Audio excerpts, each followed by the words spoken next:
Episode 151. Leadership is the capacity to translate vision into reality.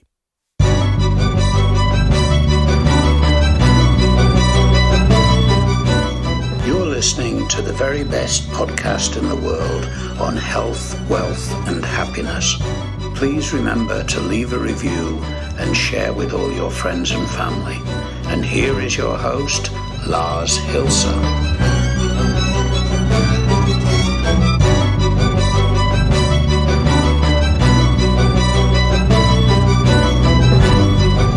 Damn, I almost missed it. Welcome to the 151st episode of the very best podcast in the world, your only source in the universe for personal supremacy through health, wealth, and happiness. Now, I hope that you have identified and preferably killed those habits that drain your energy that we discussed on Friday. And that you're, have gone into this week totally energized, fucking full of fightfulness against the pandemic and, all of these other current issues going on, of which we are going to discuss none. But, you got to be ready. Unless, you are one of those profitable people that have been able, like I, to entirely tune out of the news cycle. It's refreshing and it's totally freeing, actually. It's got this, your mind has so much more capacity instead of dealing with all of this bullshit that you can't do anything about anyhow. It's like, but you get enraged, right? You have to do something about it, and we have to talk about it, as that would ever change anything. Action changes shit, people.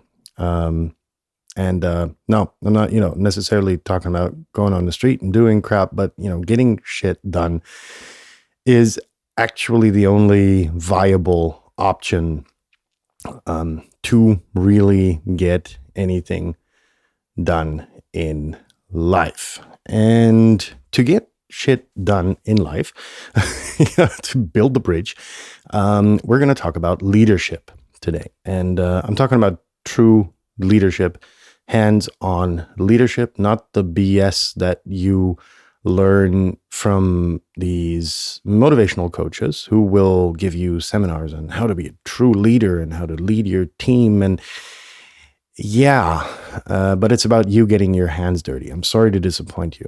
And there's no other way to be a true leader. That goes to say, I almost forgot. Homework. Housekeeping. Sorry.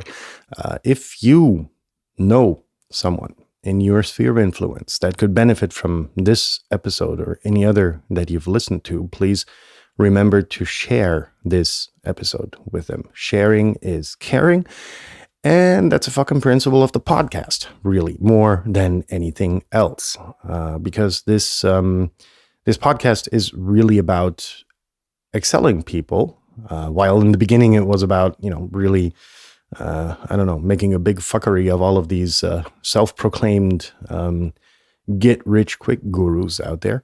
But it turned into something more valuable. Go back to the first episodes and you'll kind of hear the difference in connotations and content and whatever. Anyhow, long story short, let's get back to the program. Don't forget to subscribe to the podcast, by the way, and talk about leadership being the capacity to translate vision into reality, right? You're hearing from the title already that this is more of a hands-on approach. And you're going to need to get your hands dirty together with the team. That's what a leader does, right? A true leader. They are with their, comrades in the ditches, to be militarily, or, it's about really leading the team and having a certain amount of expertise and, dividing and, putting the team really in the foreground when it comes to, reaping the applause for a project that you successfully did. But what do we mean by that? What is meant by, translating vision into reality? Right? We've had the leadership part, but what does it take to translate vision into reality? So, depending on where you are, I'm going to put this in an organizational context for now, from a project perspective, because I've done one or the other 1,000 of these.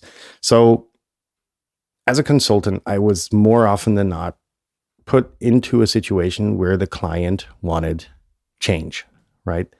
They had a vision and they had a hen house full of people, the hens being the people with the chopped off heads running around and, not being able to organize or formulate an action plan based on the vision. And that's what it's actually about. You come to a client and they have a vision of, let's say, you've got a hotel and you're being ass raped by tour operators. I actually wrote an article about that on eHotelier many years ago. Read that for reference. So let's say you are a hotelier and you get ass fucked by the tour operators, right?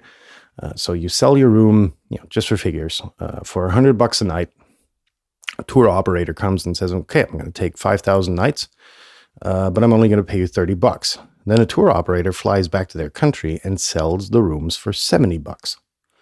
And now you're in a fucking predicament, or let's say a clusterfuck, because you're not selling rooms anymore, right? You want 100, that's your rack rate, that's what it's called. And the tour operator who, fucked you over, bought your rooms for $30 or for $30 and sells them for $70. So of course, all clients are going to go to the tour operator because they're offering it for $70. So what's the vision, right? Well, we want to make more fucking money. That's what we're here for. We're not a not-for-profit. We're a hotel, so we want to make money. How do we do that? So we offer the client the possibility to book with us, for $100 a night, let's say 90, just discount, good friends discount. So we offer them, 10% discount because I don't know, whatever. And then we give them goodies, amenities that we haven't given the tour operator. They're going to appear to be very pricey, but they're not. So, and that's kind of like the strategy I foresaw very roughly for a hotel that I worked with. And anyhow, long story short, very interesting things started to develop. Number one, this formulation of the plan was really, really, really very interesting. But getting the people on board, onboarding them for this vision was a totally different picture. And I really didn't understand why, because, they were all, they all wanted change, otherwise I wouldn't have been hired. But the difficulty was transporting into their head that, we were going to face shitloads of work. And they're like, fuck, no, we don't want that. We're good. The company is fat and, we're earning good money, doing what we do from our 9-to-5 perspective, but we don't want to sit in meetings until late into the night. And I was like, well, yeah, but, we want to change it. So, to secure your benefits. Anyhow, a really long pep talk resulted out of that and led to them understanding that, being for the organization isn't forever. If they don't, man or woman up and put the big boys or girls panties on, they're going to have a difficult time maintaining their luxurious lifestyle, and that we were now facing a time where we needed to make adjustments. In the work schedule, work-life balance was going to be gone. Well, significantly reduced. Let's put it that way. But that eventually then sank in and led to the fact that everybody kind of pulled their ass cheeks together and said, "Okay, let's go." So we ended up executing upon that. We fine-tuned the vision. There was a vision making more money. Went ahead and actually made an action plan towards the vision. Then we onboarded all of the stakeholders, all of the organizational stakeholders, and we got shit rolling very successfully. So, that's really how leadership works. To be perfectly honest, I was the first in the office a lot of times, despite the fact that I'm not, the early bird. I repeatedly mentioned it.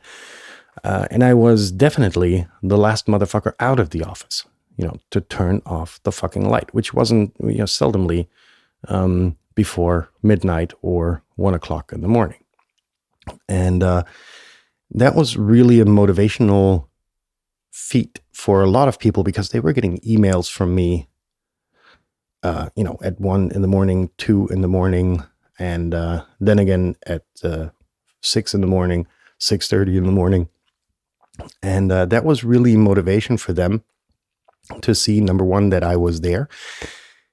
Number two, I knew, at least in parts, what I was talking about because I had my shit together. I did my research, into statistics about the hospitality industry and a variety of other stuff that kind of came with the program. I came up, fine-tuned the idea, came up with it, fine-tuned it, put it into writing, and then it was time to execute. At the end of the day, I was gone, and the department heads really got the applause because I was already on another project, so I wasn't even there when delivery was due. But it was a very interesting experience and resonated very much with the fact that leadership, in fact, is the capacity to translate a vision into reality. So I hope I was able to give you, a little bit of advice. And anyone, interested in the leadership development stuff, take this as an example, and perhaps it's going to help you redefine actually who you are in the organization and what you want to achieve. And in that sense, happy Monday. The rest of it, if there's a rest for you. If there's not, have a good night. Leave your hands above the blanket, and we're going to be in touch tomorrow where we're going to talk about dreams in a wider sense. Take care. Stay tuned. Peace out.